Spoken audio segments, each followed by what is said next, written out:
चाणक्य बहुत दिन से एक ही उपक्रम में लगे थे कि कैसे करके हम नंद वंश को समाप्त करें, चंद्रगुप्त को अखंड भारत का साम्राज्य स्थापित करने का अवसर दें। उन्होंने उधेड़-बुन किया, सेनाएं तैयार की, लोगों को जागरूक करके और चढ़ाई किया, लेकिन कुछ कर नहीं पाए, हार गए। उनकी जो सेना थी वो भागने लग गई। कोई और होता तो उसका आत्मविश्वास समाप्त हो जाता, लेकिन चाणक्य इसीलिए सबसे विशेष हैं।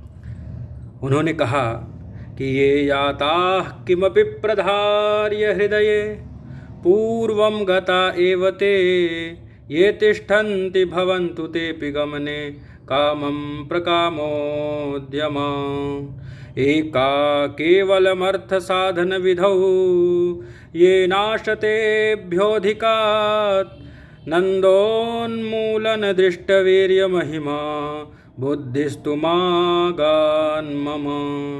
जो जाता है वो जाए, जिसको छोड़ के जाना है वो चला जाए, मुझे कोई चिंता नहीं है। मेरी बुद्धि में जो नंद के विशाल साम्राज्य का उन्मूलन करके उसके स्थान पर चंद्रगुप्त को बैठा करके उसको स्थापित करके एक राजा के रूप में चमत्कार यह सारी दुनिया को मुझे दिखाना है, बस वो मेरे बुद्धि से समाप्त नहीं होना चाहिए। मेरा जो लक्ष्य है वह समाप्त नहीं होना चाहिए मेरे बुद्धि में से। मेरा विशाल महल ढह जाए पर मेरा राजा बनने का जो लक्ष्य है वह समाप्त नहीं होना चाहिए।